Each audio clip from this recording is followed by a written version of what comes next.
Prezado amigo, irmão, telespectador da Rede Mundo Maior, é com muita alegria que iniciamos mais um programa Abrindo a Bíblia na TV.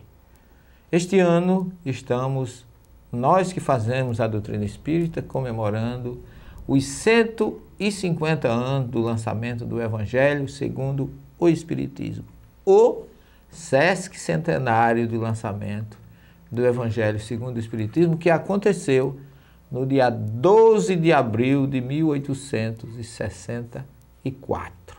Portanto, 150 anos vivemos esse ano do lançamento desta obra. E surpreende-nos ainda a desinformação, o desconhecimento acerca dessa obra, inclusive pelos espíritas. Agora, a grande maioria sempre me faz essa pergunta: o Evangelho segundo o Espiritismo é diferente do Evangelho de Jesus? E eu fico,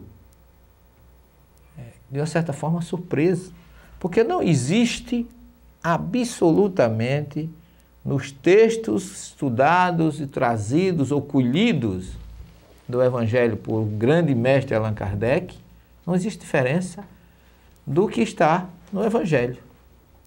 São os mesmos versículos, são os mesmos textos que Kardec teve a preocupação de analisar, estudar e chamar essa obra para o entendimento, para o esclarecimento e trazer uma nova luz para a humanidade.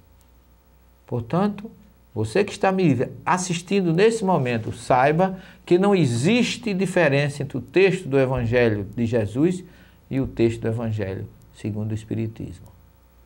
O que ocorre é que Kardec colheu esses textos com todo o ensino moral de Jesus, ele fez a sua interpretação, analisou cada texto e depois os espíritos trouxeram as suas mensagens em torno daquele texto.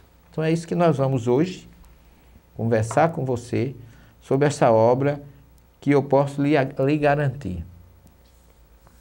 Teve e tem uma importância muito grande na minha adesão, no meu conhecimento e na minha descoberta da doutrina espírita.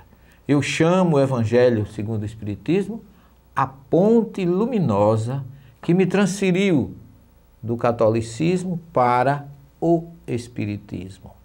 O ex-seminarista ortodoxo ligado à Igreja Católica, que achava que assistir uma missa, deixar de assistir uma missa no domingo, estava cometendo um pecado, deixou tudo isso e abraçou a doutrina espírita. E eu quero deixar bem claro, não sou contra os católicos, pelo contrário. Tenho muitos amigos católicos, sou egrégio, mas hoje o catolicismo não me preenche mais. E o que eu trago não é nenhuma mensagem herética, mas algo novo à luz da doutrina espírita, que respondeu aos meus porquês.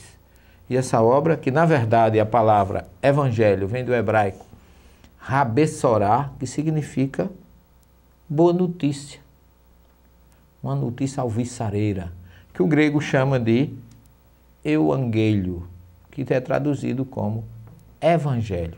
Então, evangelho ou boa nova é uma palavra que vem desde o texto hebraico até o português, passando pelo grego, pelo latim, e nós temos significados semelhantes, porque no grego antigo, evangelho significava recompensa, que era dada àquele que trazia boas novas. Os reis premiavam aqueles que traziam boas notícias, por isso que se chama Boa Nova. E por isso o Novo Testamento, o Brit Hadashah, como se diz em hebraico, ou Nova Aliança com Deus, na verdade representa boas novas, esperanças, consolações, coisas boas em nossas vidas, que foi exatamente o que Jesus deixou de melhor para todos nós. E ele, na verdade, é o grande, o maior e o melhor representante destas consolações, dessas esperanças e dessa boa nova que nós conhecemos hoje através da história e dos evangelistas. Só que Em João 16,12, Jesus declara aos discípulos a seguinte frase: tenho ainda muita coisa para vos dizer, mas vocês não estão preparados para receber agora. Quando vier o Consolador, ele vos ensinará coisas novas e ainda relembrará tudo que eu vos ensinei. Porque Jesus promete aos discípulos no cenáculo, nas suas despedidas, depois do jantar, depois da grande ceia, chamada ceia larga, ou quando ele lava os pés dos discípulos, ele nota que estava se aproximando aquele momento e havia uma tristeza dos discípulos.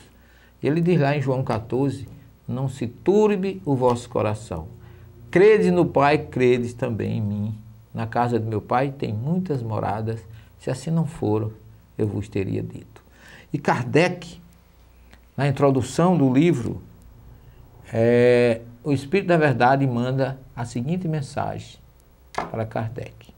Em verdade eu vos digo, são chegados os tempos em que todas as coisas devem ser restabelecidas no seu exato sentido para dissipar as trevas, confundir os orgulhosos e glorificar os justos. O Espírito da Verdade traz essa mensagem na introdução dessa obra que nós conhecemos como Evangelho segundo o Espiritismo, o Evangelho à luz do Espiritismo. Porque o Espiritismo veio exatamente com essa obra completar o seu edifício, que já existia o Livro dos Espíritos, 18 de abril de 1857, depois o Livro dos Médiuns, em 1861, e agora o livro do Evangelho segundo o Espiritismo, em 1864. Nós não temos mais tempo, vamos fazer uma pequena parada e não sai daí, porque nós vamos continuar falando desta obra fantástica no nosso programa de hoje. Um minuto só, não saia daí.